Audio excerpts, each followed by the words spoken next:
I know you want to know how to crack the GMAT in 3 months, and that's exactly what I'm going to tell you. Let's talk specifics. I know that you want to know which books to use for your preparation, and should you buy any course in addition to books, and if you have to do that, which is the best course out there, what would I recommend?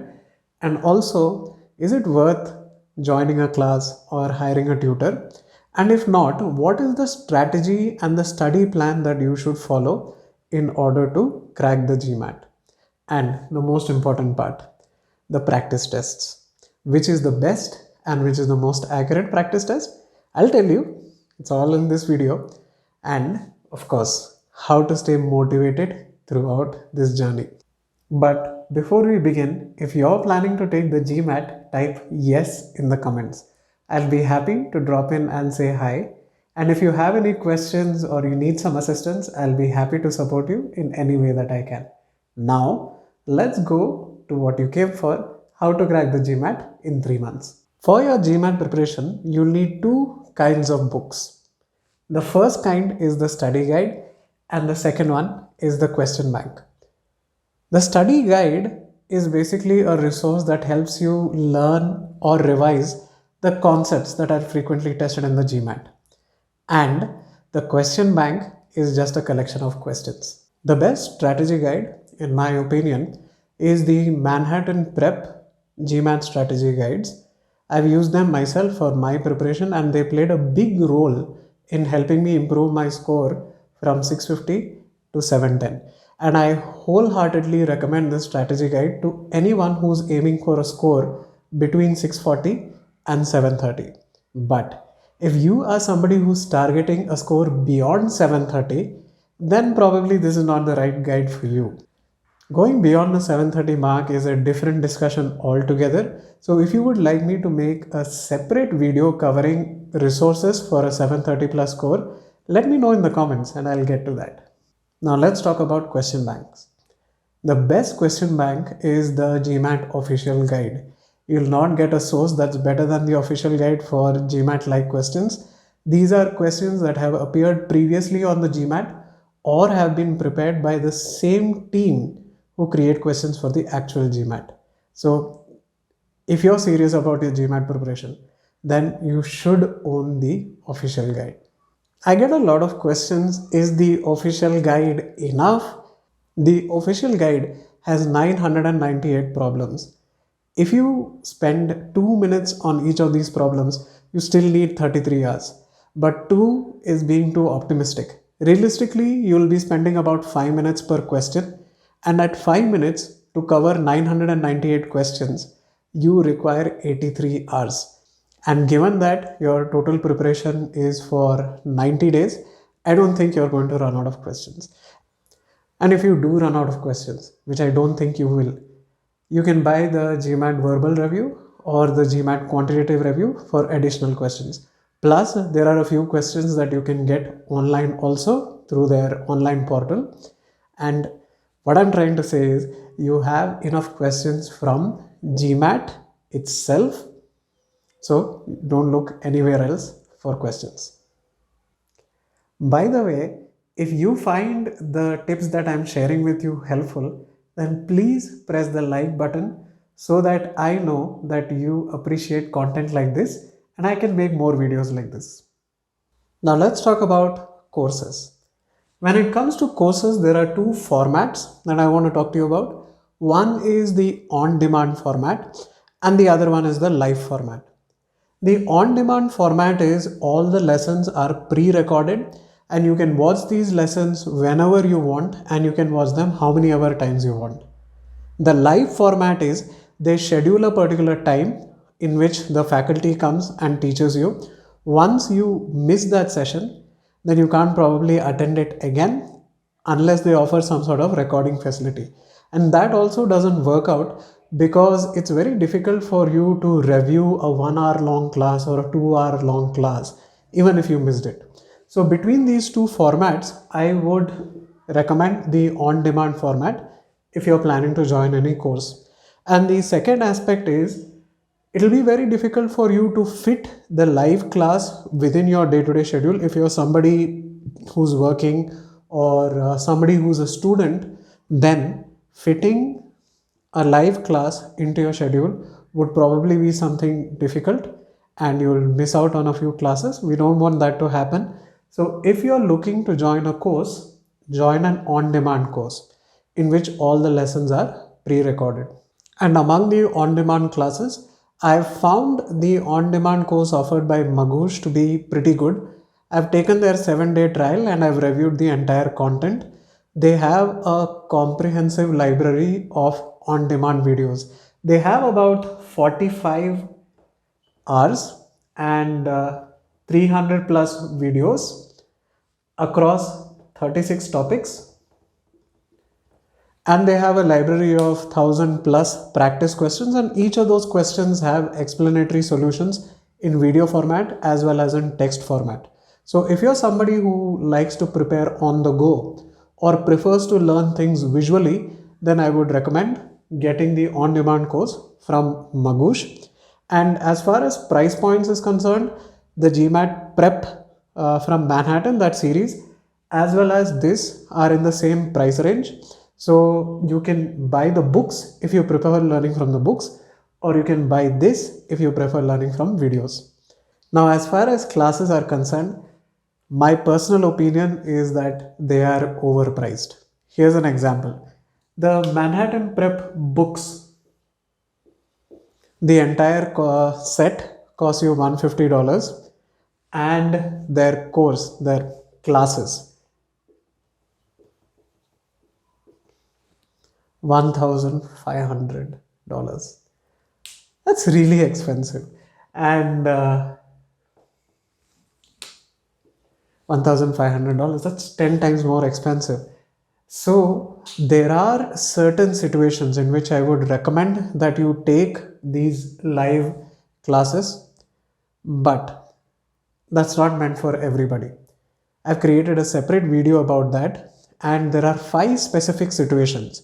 If you fall into those 5 specific situations, then probably you could join a course, and I've prepared a detailed video about those 5 situations. So if you want to know whether you fit into any of these 5 situations or these 5 situations are relevant to you, then you can check that out. But don't go right now, because I'm going to talk to you about strategy and the study plan.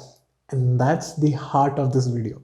The strategy that I have used and the strategy that I have taught to many of my students is what I call the weak link strategy. You've probably heard the phrase that a chain is only as strong as its weakest link. The same way, your GMAT score really depends on your performance in your weakest area. So the obvious approach to getting a high score would be to keep improving the area in which you are the weakest. But here's the thing. Throughout your course of preparation, the weakest area keeps changing. As you study a particular topic or section, your performance in that section or topic improves and it overtakes another topic.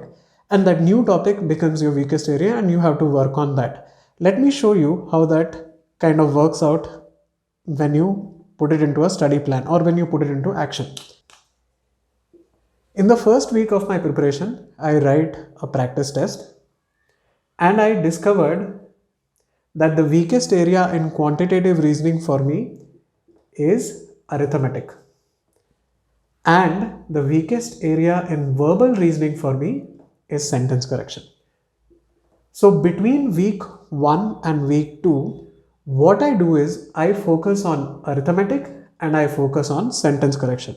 I use my study guide or I use my on-demand course in order to improve my proficiency in arithmetic reasoning and sentence correction.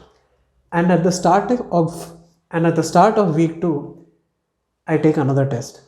And again I look what is my weakest area in quantitative reasoning and verbal reasoning. And in this test I discovered that my weakest area shifted from arithmetic reasoning to geometry. And in verbal reasoning, my weakest area continued to be sentence correction. So between week 2 and 3, what I do is, since this is a new topic that I've been exposed to, I'll spend some time on the study guides And since this sentence correction is a continuation of whatever I have studied in the previous week, I'll work more towards solving problems from the official guide during week 2 to 3 from verbal reasoning. So the thing is, if you encounter a new topic, spend some time studying the topic, and if there's a continuation from an old topic from the previous week, then work on solving more problems. Then again, week 3, quantitative reasoning, verbal reasoning. I discovered that the weakest area in quantitative reasoning was, let's say, word problems. And for verbal reasoning, the weakest area was RC. Then you continue. Use the study guide for RC and use the study guide for word problems and keep continuing this. How long should you continue this? You should continue this up to 2 weeks before your actual GMAT test date. And in the last 2 weeks, again, you will be taking full length test, but that's a different type of test. I'll be talking to you more about that in a few minutes. For now, what you need to understand is, in the weak link strategy, you identify the weakest area in quantitative reasoning and verbal reasoning, work on that area for a period of 1 week, take another practice test, work on it, take another practice test, work on it, take another practice test, keep working on it, and that's how the weak link strategy works. Now, the next part is, what does this look like on a day-to-day basis? That's where the study plan comes in, and that's what we are going to discuss next. Here's the thing. There's a lot more that I want to share with all of you regarding GMAT preparation. So what I did is, I created a playlist, and in that playlist, I created detailed videos of the things that I did in order to score a 750 on the GMAT. I put that link in the description, and that link will show up in the end screen also. So if you check that, then you will get detailed tactics, action steps, worksheets, templates, and other resources to help you with your GMAT preparation. When people create a study plan, I've seen them make this mistake repeatedly. They overestimate their ability or they overestimate their discipline. They say something like, I'm going to prepare for 2 hours every day, or I'm going to prepare for 3 hours every day. And they might even do that for maybe 7 days, 10 days, 15 days max. But it's very hard to sustain that momentum for 3 whole months. That's why it's important that you split your study into 2 parts. The first is the active study component, and the second one is the passive study component. In the active study component, what you do is you solve problems. That's the only thing that you will be doing during the active component. And in the passive component, you will be doing all the tasks that you need to do in order to help you solve problems. That can be going through a course or taking help from somebody, searching for an answer online. All those things that make you more effective in solving problems count as active tasks. Now, why do I count it as an active task? I count it as an active task because that's the most important task or action that you can be taking in order to improve your performance on the GMAT. Everything else without this component will not lead to improvement. That is why it's very, very important that you spend time solving problems. Now, how much time should you spend and how many problems should you solve? You should be targeting 3.5 to 7 hours of active preparation every week, and in that time you should be doing between 40 to 70 problems per week. Okay, these are per week numbers, not per day numbers. 40 to 70 problems per week and 3.5 to 7 hours per week. Every day try to do at least half an hour and don't go more than 1 hour. Yes, I'm telling you, don't study for more than 1 hour actively. What about passive? Passive can be 3 times your active study hours. So do into 3. Okay, so that can be anywhere between 3 to 4 times. So that can be 14 hours to 28 hours. Now the thing about active preparation is, try to do it at the same time every day. That kind of creates a habit and makes it easier for you to stick to your schedule. But the passive preparation you can do anytime you want. You get 5 minutes, you're waiting for somebody, you can quickly, learn something online or read books. That's passive preparation. I've created a detailed guide on how to track and monitor the balance between your active and passive preparation. That link is there in the description. So if you want more information regarding this, please check that video out. Now that you know about the weak link strategy, you probably understand why it's so important to take practice tests. There are two kinds of practice tests. I've already told you about that before, I've mentioned it briefly. And the two types are formative tests and summative tests. Don't get bogged down with the names, I'll explain what they are simply. See, formative testing is what you do while you're preparing. Okay? So I would say this is during prep. And the purpose of formative testing is to check which is your weakest area in order to work on that weakest area and improve your performance.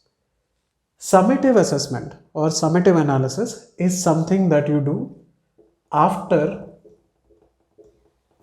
the bulk of your prep is over.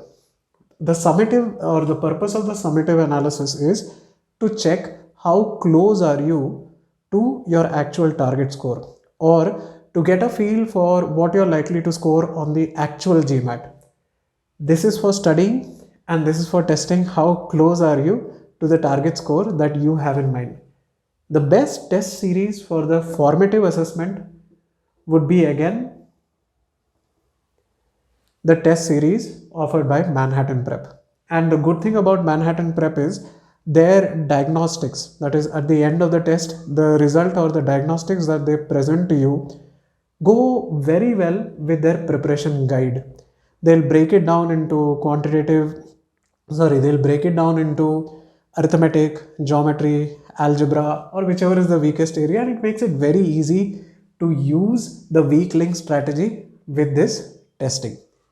Now for the summative analysis, which is after your preparation is done, then take the practice test offered from MBA.com. It is the official practice test. You get only 2 of them for free.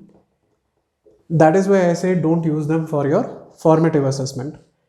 And you should take one of these 2 free tests right at the beginning of your preparation so that you know what your current level is or what your starting point is, and you should take one near the end of the preparation phase. And what's special about this test is that it is the closest to the actual GMAT. It uses questions that have previously appeared on the GMAT. The user interface is nearly identical, and the algorithm that they use to predict your score is the closest for this practice test on MBA.com. In Manhattan test, the score that you will be getting will be slightly lower than what you're likely to get on the actual GMAT, but this one gives you the most accurate assessment. When it comes to practice tests, these are the 2 things that I recommend, and this practice test is probably the reason why I found the Manhattan Prep guides so valuable to me. More than the guide, it was the series of the practice tests that I got.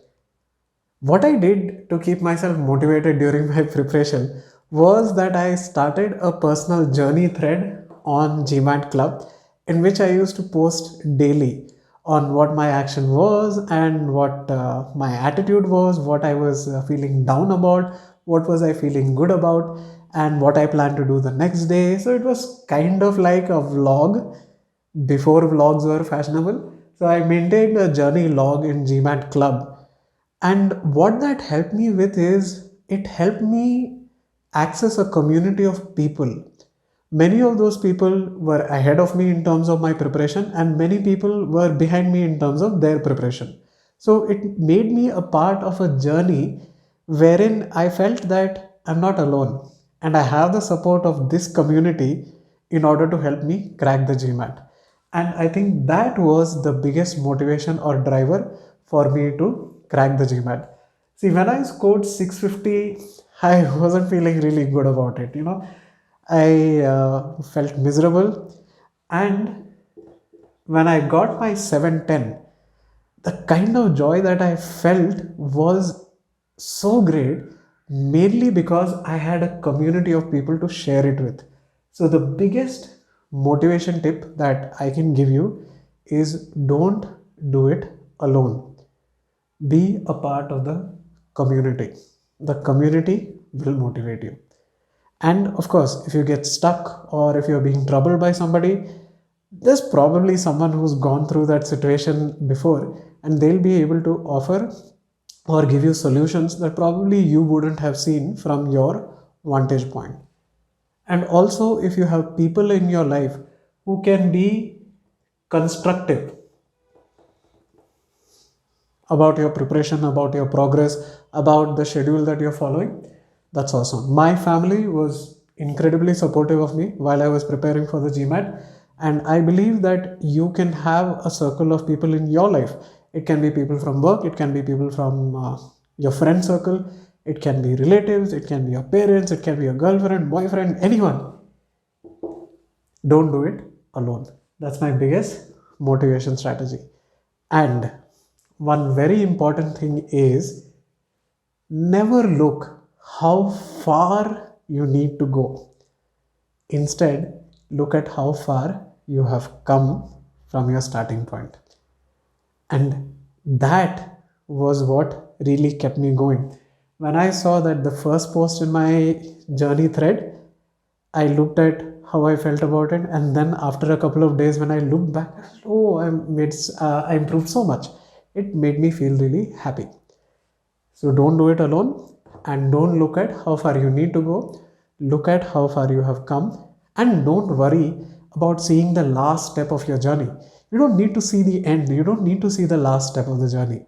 All you need to do is see what is the next step. Take that step, take another step, take another step, and before you know it, 3 months is up. You're ready for your GMAT, and you have aced it. You have cracked the GMAT in 3 months.